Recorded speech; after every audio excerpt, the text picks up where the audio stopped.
Boa noite a todos mais uma vez. A graça e a paz do Senhor Jesus esteja com o seu coração. Amém? Amém. Eu quero convidar você a abrir a sua Bíblia comigo no Evangelho de Marcos. Eu leio aí no Evangelho de Lucas, no capítulo de número 12.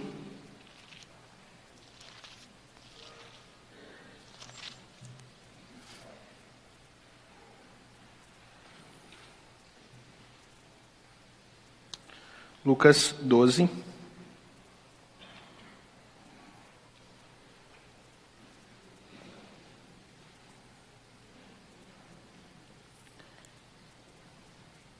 Eu vou ler a partir do versículo 13 e vamos ler também alguns outros textos. Então, eu peço que você mantenha a sua Bíblia aberta, como sempre, e vamos orar mais uma vez. Senhor, nós entregamos a Ti também esse momento de reflexão da nossa conversa essa noite. Pedimos que o Teu Espírito Santo esteja nos conduzindo pela Tua palavra, nos instruindo, falando ao nosso coração, e que a Tua palavra tenha voz nessa noite, que o Teu Espírito tenha voz e ganhe voz no coração, na mente de cada irmão aqui, que cada pessoa seja tocada, mudada e transformada na área que precisa, que a Tua palavra, que vai e nunca volta vazia, faça, meu Deus, o seu papel, e nessa noite nós consigamos honrar o Senhor com um amém, com assim seja, porque nós cremos na Tua presença aqui no nosso meio hoje à noite. Amém. Irmãos, nós continuamos aí e hoje terminamos a nossa jornada através do tema o caminho da generosidade, e hoje vai ser a nossa última conversa sobre esse tema, tá? Nós já estamos aí há 7 semanas falando sobre esse tema, e o nosso intuito é trazer uma reflexão prática sobre a vida cristã, sobre como o cristão precisa se comportar no dia a dia, e como o caminho da generosidade é essa senda pela qual todos nós precisamos transitar por ela, e como todo cristão não tem opção de não andar por esse estilo de vida, através dessa realidade existencial, que é a realidade da generosidade.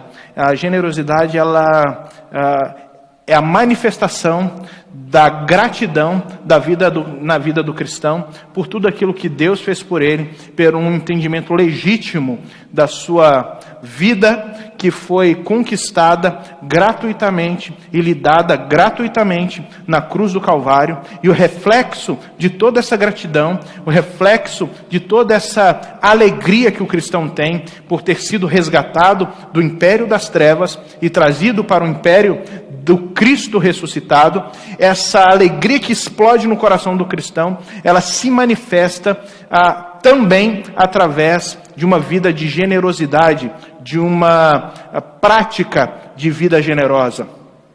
Eu convido você a ler comigo o texto, então, que está lá em Lucas, no capítulo 12, a partir do versículo 13. Lucas 12, 13. Alguém da multidão lhe disse: Mestre, dize a meu irmão que divida a herança comigo. Respondeu Jesus: Homem, quem me designou juiz ou árbitro entre vocês? Então lhe disse: Cuidado, fiquem de sobreaviso contra todo tipo de ganância. A vida de um homem não consiste na quantidade dos seus bens. Então lhes contou esta parábola. A terra de um certo homem rico produziu muito. Ele pensou consigo mesmo: o que vou fazer? Não tenho onde armazenar minha colheita. Então disse: já sei o que vou fazer. Vou derrubar os meus celeiros e construir outros maiores, e ali guardarei toda a minha safra e todos os meus bens. E direi a mim mesmo: Você tem grande quantidade de bens, armazenados para muitos anos. Descanse, coma, beba e alegre-se. Contudo, Deus lhe disse: insensato, esta noite a sua vida lhe será exigida. E então, quem ficará com o que você preparou? Assim acontece com quem guarda para si riquezas, mas não é rico para com Deus. Até aí. Nós temos dito que a vida é como um caminho reto, uma estrada reta, eterna, que nós estamos transitando por ela. A vida nos moldes, na dinâmica, na dimensão que nós conhecemos hoje e que experimentamos hoje, ela é apenas o primeiro passo dessa jornada. A vida passa, ela passa rápido. E nós damos um valor imenso a tudo aquilo que nós conquistamos nessa jornada. O grande problema disso é que nós estamos vivendo no aqui e agora, tentando refletir os valores do aqui e agora na eternidade. Muitas igrejas têm pregado e têm anunciado um tipo de evangelho que não está anunciando essa realidade da vida com Cristo, da eternidade com Cristo. Toda a esfera da religião, toda a expectativa da religião, nada mais é do que a intenção de fazer com que todos os aparatos de fé, todos os aparatos da religião, sirvam ao propósito de abastecer as pessoas nas suas expectativas, abastecer as pessoas na sua ganância e realizar a vontade das pessoas, realizar o que as pessoas sonham nesse mundo, tendo Deus, então, como apenas um realizador de sonhos, tendo Deus apenas como alguém que concretiza e realiza sonhos. Deus se torna um Papai Noel, Deus se torna um gênio da lâmpada. Você vem no domingo à noite, você dá aquela esfregadinha em Deus e você faz aquele carinho através dos das suas adorações, das músicas cantadas, das suas orações. Aí você vem, faz aquela barganha, dá o dízimo, dá uma oferta na igreja. Pronto, você fez a sua boa ação. Você pegou agora e tem à sua disposição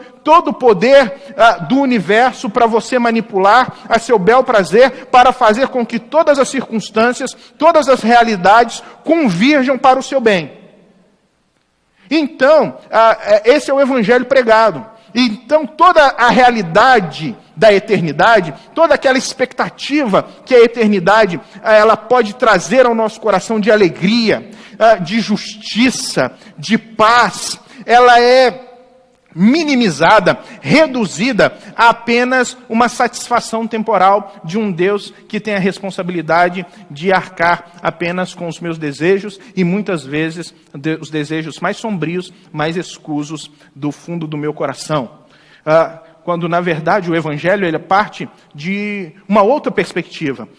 O primeiro passo, que é esse momento da nossa existência, ele precisa ser reflexo daquilo que nós vamos viver na eternidade. Ou seja, a eternidade precisa moldar o agora e não agora moldar a eternidade. Então nós olhamos para Deus e, tendo entendido o que Ele fez na cruz por nós, nós perguntamos a Ele: Senhor, como nós devemos nos comportar? Como nós devemos viver no aqui e agora? Qual é a postura de vida? Como nós vamos viver nesse período de forma a honrar, glorificar e viver, como Paulo fala em várias das suas cartas, de forma digna do seu evangelho, de forma digna do seu chamado eterno para mim? Como eu vou viver dessa maneira? E aí, quando eu quero viver como reflexo da eternidade, eu paro de simplesmente usar os aparatos religiosos, a fé, a igreja, como um método de abastecimento do meu eu, do meu ego e da minha vontade, e passo a entender que a fé que agora eu sirvo serve a um propósito, e a um propósito maior, serve a uma missão, serve a uma realização satisfação, e que Deus, no momento em que me chamou, Ele me incumbiu de estar numa jornada com um propósito, em uma missão que eu preciso realizar. E essa missão é viver nesse mundo para a glória dEle, e não para a minha satisfação. É viver nesse mundo como expressão do caráter de Cristo. É viver nesse mundo como sal da terra, como alguém que dá sabor a esse mundo que é sem sabor. É alguém que, como sal, inibe a corrupção, inibe a putrefação da carne. E então, à medida que o mundo está cheirando mal por causa da corrupção, porque está se degradando cada vez mais, nós, como sal, somos esse instrumento de Deus que faz parar, que faz, pelo menos, minimizar o estado de putrefação desse mundo mal. E por causa de nós, a justiça é vista. Nós não somos apenas o sal, nós somos a luz. A luz que brilha no meio das trevas. A luz que treva nenhuma pode deter.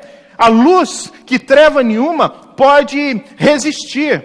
Mas nós não temos luz em nós mesmos. Nós não somos a própria luz. Nós somos apenas o reflexo daquele que é a luz que ilumina o mundo inteiro. Como João vai falar no seu evangelho no capítulo 1.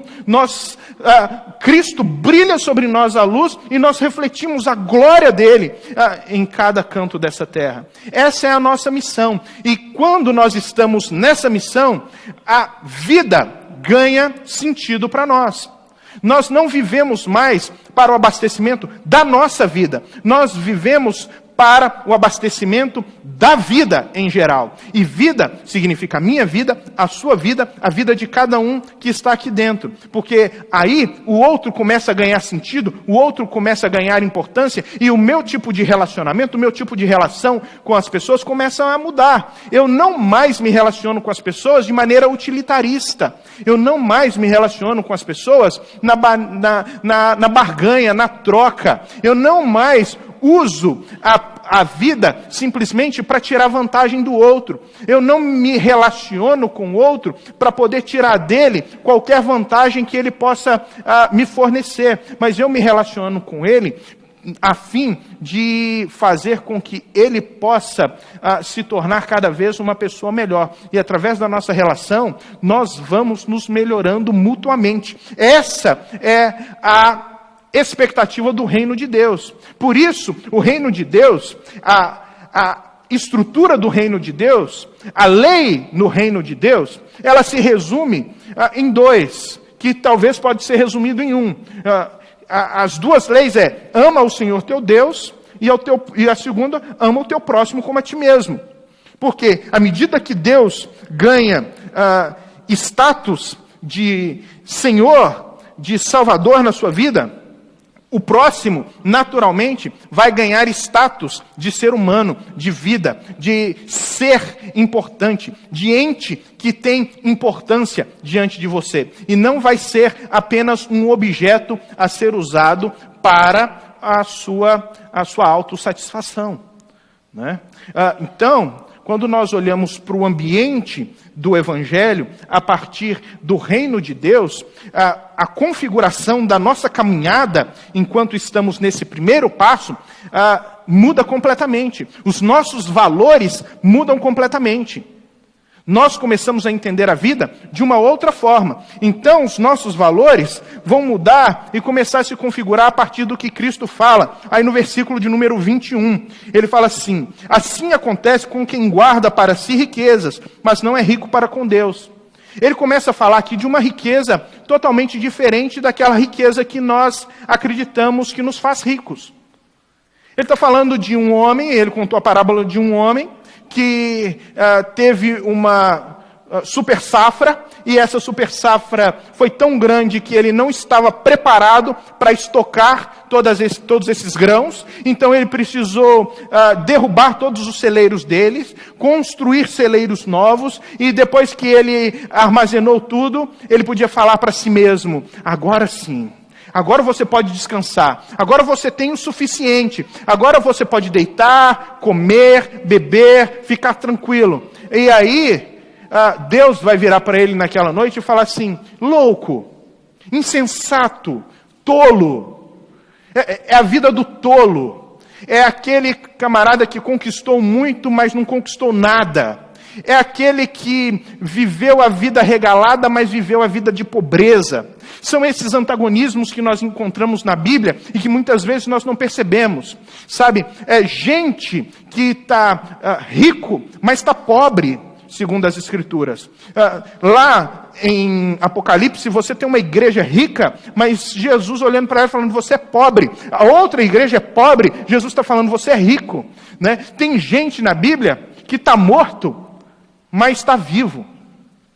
E tem gente que está vivo, mas está morto. São essas realidades antagônicas que nós encontramos na Bíblia, é que nós, às vezes, não levamos em consideração que estamos vivendo nelas sem nem mesmo percebermos que estamos deixando de desfrutar a melhor realidade simplesmente por estarmos invertendo os conceitos.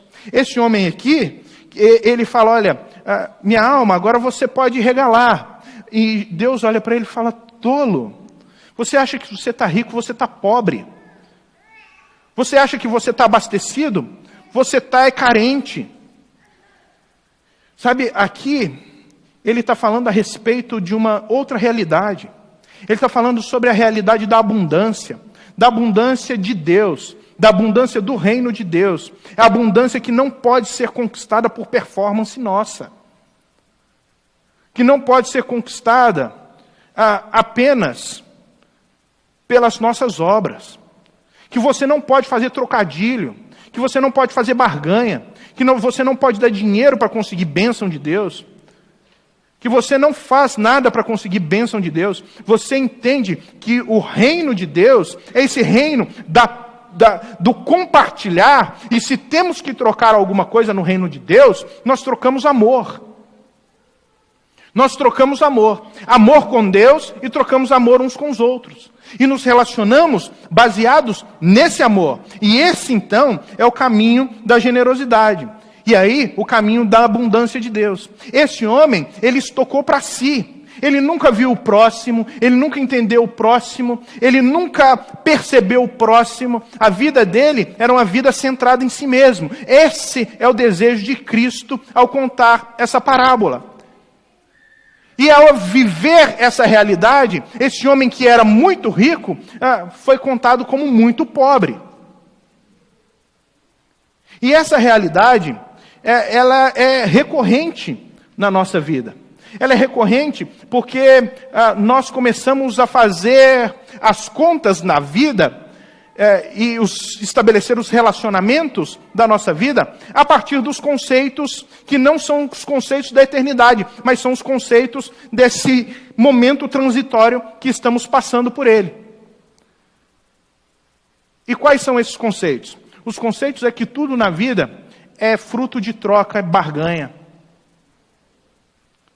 Que tudo na vida depende da minha performance e depende da minha esperteza. Eu preciso ser o melhor funcionário para poder passar a perna naquele que é o meu chefe e tomar o lugar dele. Eu não consigo nenhuma nota na escola se eu não for o melhor. E para eu ser o melhor, eu preciso passar por cima de um monte de gente. E se for necessário pisar nas pessoas para ser o melhor, eu vou pisar. E nós vamos estabelecendo a realidade da nossa vida a partir de trocas, barganhas. Nós vamos, na verdade, transacionando a vida. E não estabelecendo vida a partir da realidade do amor. Nós vamos negando a realidade do amor. Nós vamos negando essa realidade do reino. E nós vamos estabelecendo a realidade à nossa volta a partir de valores que o mundo vai qualificando. Assim, a pessoa ganha valor. Você negocia gente. Você negocia gente. Você vai transacionar a vida. Quanto vale a vida para você? Quanto vale uma vida para você?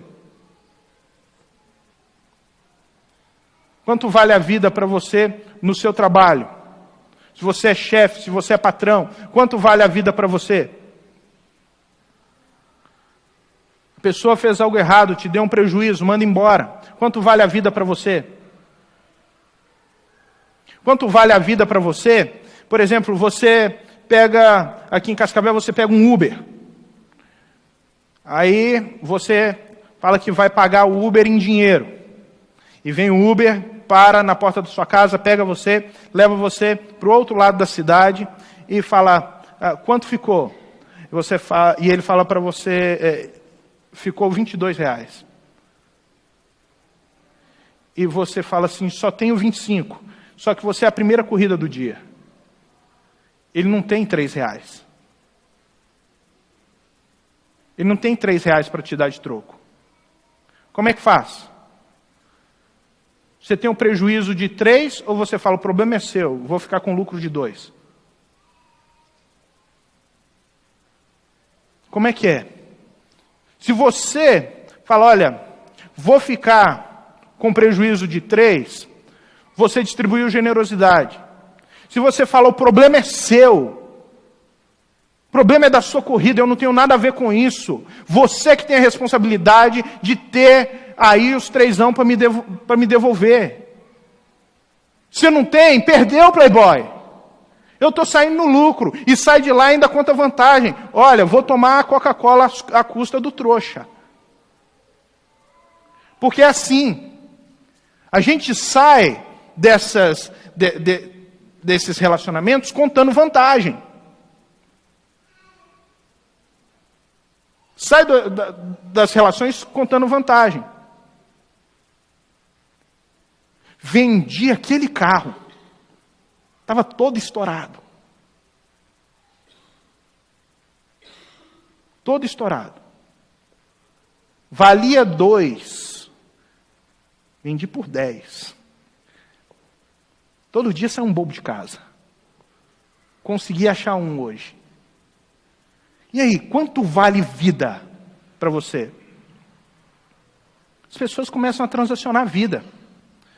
A dar valor à vida a partir daquilo que o aqui e agora estabelece como valor.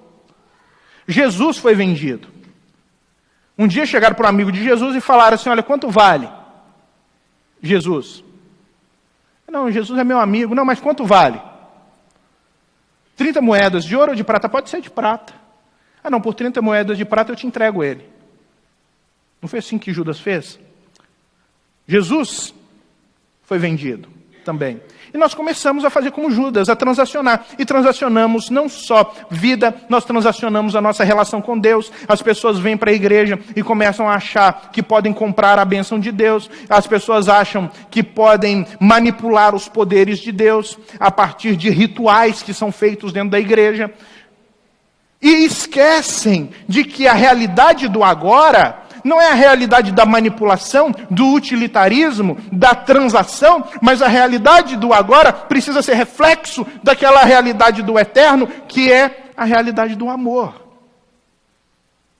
E aqui nós temos justamente um rapaz que procura Jesus para poder tratar de uma questão que fala a respeito da abundância de Deus e dos valores do mundo.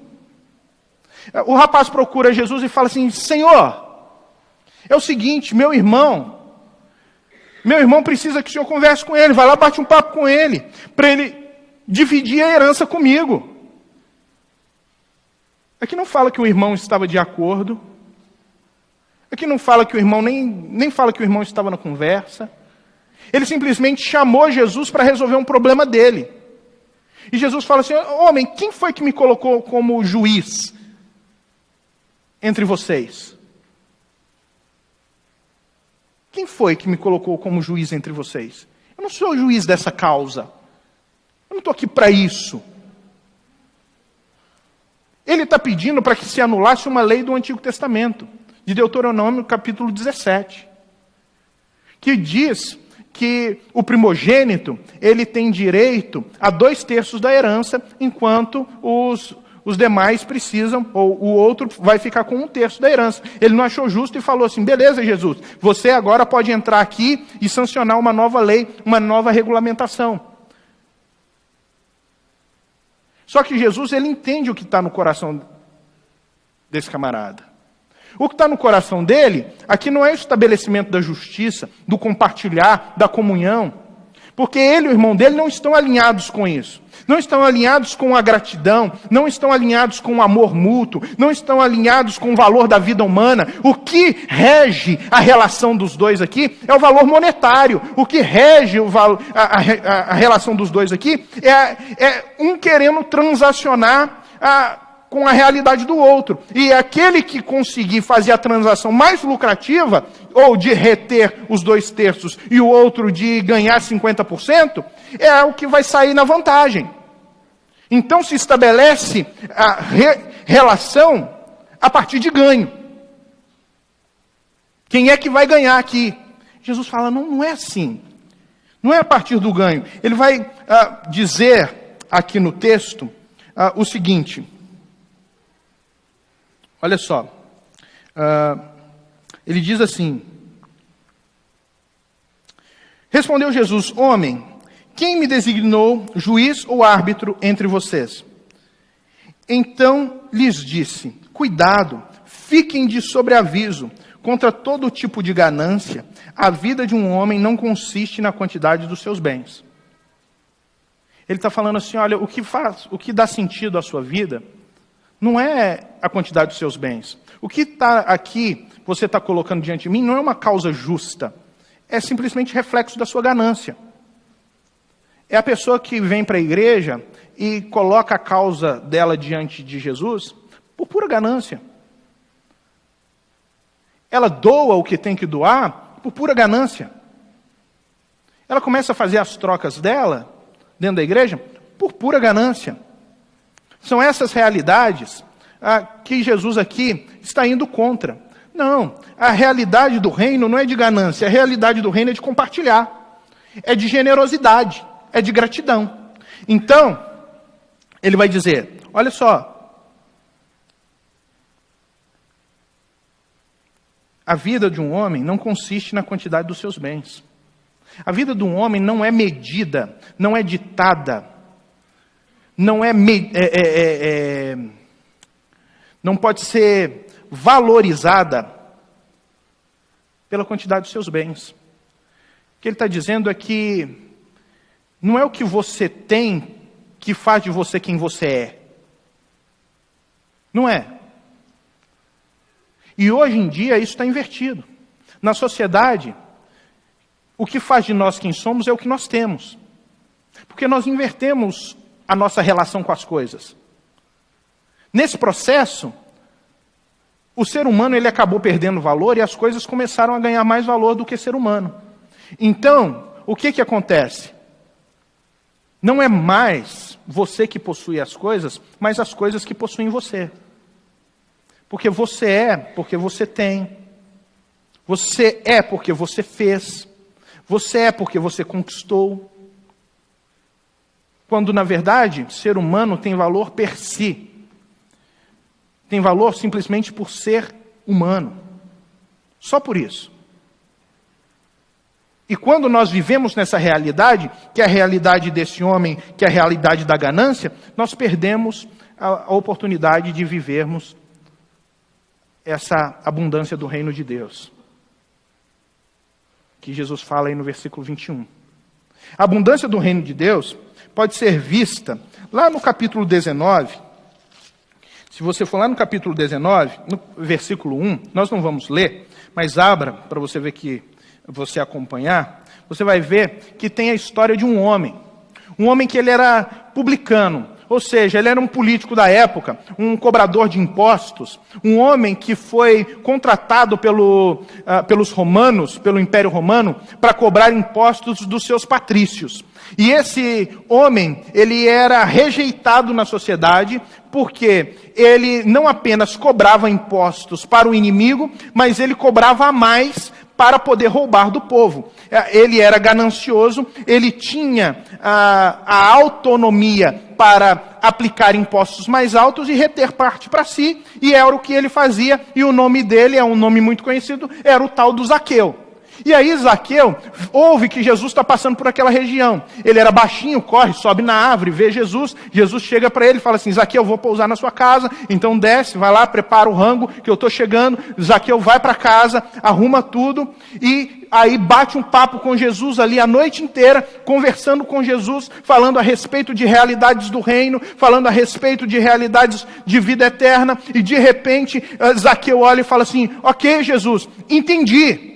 A partir de hoje, se eu lesei alguém, e eu lesei, se eu roubei alguém, e eu roubei, eu vou devolver 4 vezes mais. E aquilo que eu não roubei, eu vou distribuir para os pobres. Eu vou dividir, Jesus. E aí Jesus olha para ele e fala assim: ok, hoje a salvação entrou nessa casa. Hoje a salvação entrou nessa casa. Um homem rico, mas era pobre. Um homem vivo, mas estava morto. Vivia esse antagonismo, sabe, bíblico. Onde uma realidade se choca com a outra e parece totalmente distante uma da outra. Mas que no nosso mundo, na nossa realidade, nós temos convivido com essas realidades de uma forma muito tranquila, sem levar em consideração as verdades do reino. Às vezes somos ricos, mas somos pobres. Às vezes estamos vivos, mas na verdade estamos mortos. Caminhando como mortos. E aqui você tem um Zaqueu que falou assim: olha, vou restituir. E restituição entra no campo da ética. Entra no campo da ética porque Zaqueu começa a entender que ele precisa resolver problemas na vida dele. Ele precisa resolver algumas coisas que ele fez que eram erradas. E nós precisamos aprender a restituir. A não ficar com aquilo que é nosso, que não é nosso, perdão. Teve um amigo que assim que ele se converteu, ele saiu em todas as lojas, isso você já viu, né? Nós éramos adolescentes na época, e adolescente é uma coisa, né? Ele vive achando as coisas. Eu vivia achando as moedinhas do meu pai dentro da gaveta, eu vivia achando, né, as moedinhas do meu pai dentro do carro, né? Eu achava as moedinhas. E a gente vive achando as coisas, né, quando é adolescente. E aí esse jovem achava muitas coisas não só em casa, esse amigo meu, mas ele achava algumas coisas nas lojas também, né? E aí nós usamos aquele velho jargão, né? Achado não é roubado, quem perdeu foi relaxado, né?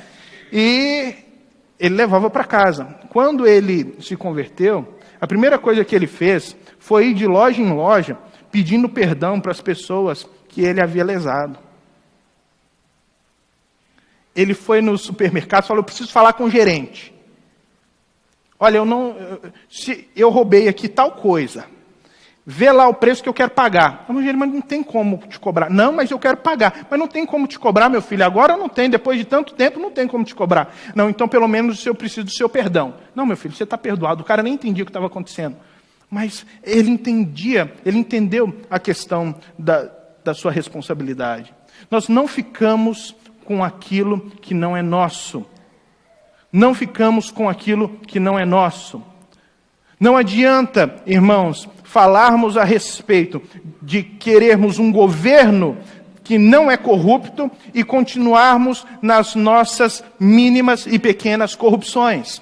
Cristão não vive dessa maneira. Precisa mudar. Caminho de generosidade leva a mudança, leva a nova prática. Não fique com aquilo que não é seu. Aquilo que não é seu, aquilo que pertence ao outro, pertence ao outro. É como José, estabeleça os limites. A mulher de Potifar chega para José e se oferece para José, e se atira para José. E José estabelece a linha, bem clara, falando: não, você não me pertence. Existe uma convenção entre eu e o seu marido.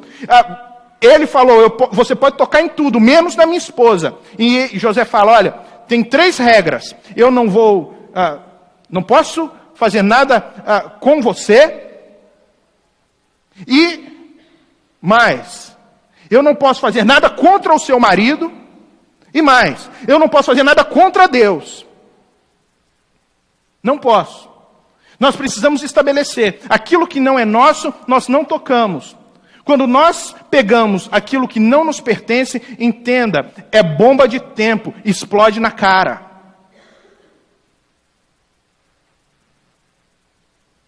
Nós ficamos simplesmente com aquilo que nos pertence. Zaqueu entendeu isso e mudou, assim que entendeu o Evangelho, irmãos. Assim que entendeu o Evangelho. O problema é que, dentro da convenção dos cristãos, nós também temos as nossas pequenas corrupções. Por quê? Porque a convenção dos cristãos estabelece uma regra, que é a regra do amor, que é a regra da generosidade, que é a regra do compartilhamento, que é a regra da comunhão. Mas aí, nós participamos do movimento, nós participamos e interagimos com o grupo, nós vivemos e aceitamos a convenção, mas nós não fazemos a nossa parte, muitas vezes. Não fazemos a nossa parte. Aí entra a questão da generosidade, de doação por coração, mas também entra a questão da ética, do propósito de fazer com que o outro seja abençoado com tanta dignidade quanto eu sou abençoado. Se você quer ver um exemplo, como é que funciona dentro de estrutura de igreja, olha só, a estrutura de igreja tem que pagar, tem que ajudar os irmãos, estrutura de igreja tem que pagar conta, tem que pagar água, tem que pagar luz, não é verdade? A estrutura de igreja tem que ser mantido, não tem que ser mantido? E todos nós aqui estamos dentro de uma estrutura. Nós todos aqui estamos dentro de uma convenção. Todos aqui esperam que uns dos outros que apoiem e ajudem na manutenção dessa estrutura que é nossa. Aí, se você usufrui de toda essa estrutura, mas você não participa com as suas doações, você precisa entender que talvez os seus conceitos estão errados. Você está se aproveitando de uma parcela daquilo que os outros estão fazendo, mas você não tem amor e generosidade para contribuir com aquilo que também faz parte do processo de manutenção da estrutura a qual você pertence. Está retendo o que não é seu. Porque é convenção, as leis precisam, as regras precisam ser bem claras e estabelecidas. Mas nós não fazemos isso, não, porque agora é lei, porque agora é regra, tem que dar. Não, nós fazemos isso por amor e por generosidade. É como Paulo fala, olha, se você não quer participar dessa convenção, por alegria, por generosidade, então não participa.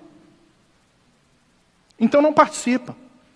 Mas tenha a convicção de que o seu caminho aqui não está sendo o caminho da verdade cristã. O caminho da realidade cristã.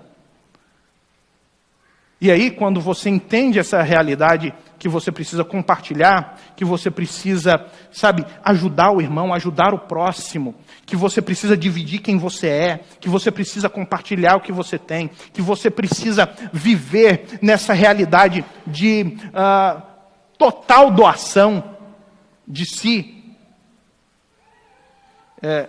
Aí Jesus vai falar assim, ok, entrou salvação nessa casa. Entrou salvação nessa casa. Enquanto isso, irmãos, nós estamos vivendo naquele reino que não está participando da abundância de Deus. É o rico, mas que é pobre. É o vivo, mas que está morto. E estamos vivendo nessas realidades aí. No capítulo 16, para encerrarmos o assunto, Jesus vai contar uma parábola, que é a seguinte. Vai contar a parábola de um administrador de um homem rico, que foi acusado de estar desperdiçando os seus bens. Ou seja, ele não está roubando, ele está desperdiçando, está fazendo um serviço mal feito. E aí, a partir do versículo 1, e aí o Senhor, o dono, vira e fala assim, olha, presta contas de tudo, porque eu vou te mandar embora.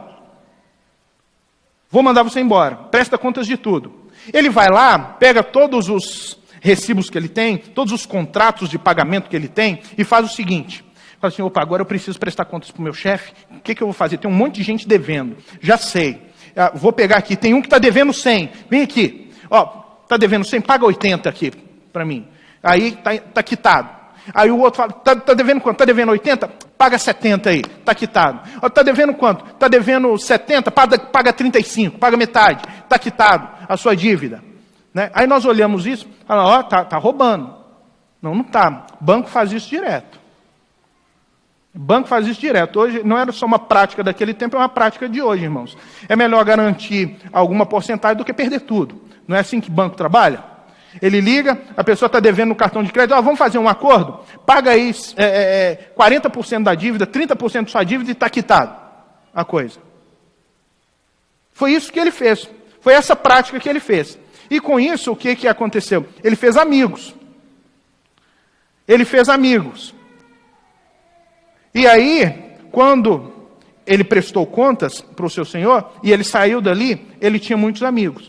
E vem Jesus e fala assim, olha, os filhos das trevas são mais hábeis que os filhos da luz, são mais espertos que os filhos da luz. E ele elogia esse administrador e o chama de astuto, de esperto.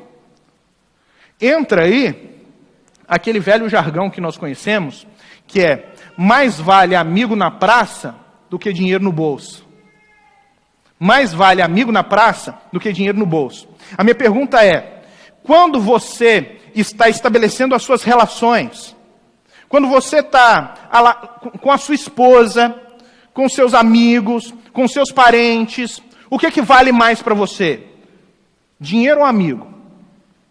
Você perde dinheiro para ganhar amigo ou perde amigo para ganhar dinheiro?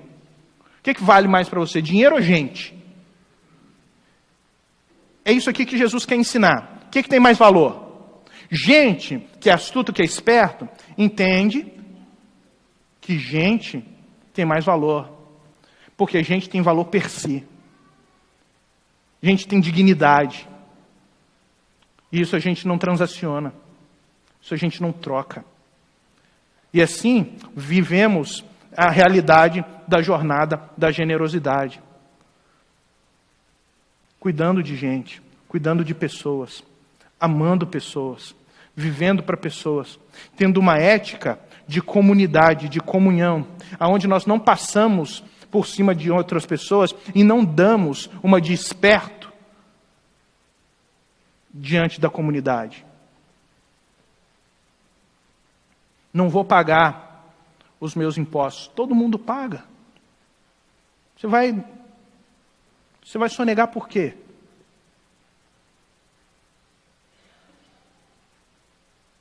Por que você vai sonegar? Não tem uma convenção social que diz que tem que pagar o imposto? Você vai sonegar por quê? Vai fazer gato na água por quê? Todo mundo não paga? Vai fazer gato na luz por quê? Todo mundo não paga? Ah, pastor, realmente, todo mundo é muita gente. Porque tem muita gente que faz coisa que não deve aí. E nessa história, pastor, vou sair no prejuízo. Vou sair no prejuízo, sabe por quê? Porque nessa história, na maior parte das pessoas aí fora, sabe o que vai acontecer? Ninguém está nem aí para o que você está falando. Ninguém está nem aí para a justiça, ninguém está nem aí para o outro. Essa história que você está contando aí, isso é ilusão, isso aí é um tipo de visão inalcançável. deixa eu contar uma história para você, você vai sair no prejuízo mesmo. Você vai ser um dos poucos que vai estar fazendo certo. Você vai ser um dos poucos que vai estar praticando a justiça. É verdade. Essa visão, ela parece utópica, realmente. Mas ela não é utópica, ela é bíblica. Ela não é utópica, ela é um chamado para nós. Você vai sair no prejuízo. Mas lembra que o prejuízo, ele pode ser só desse momento curto do primeiro passo? Curto do primeiro passo.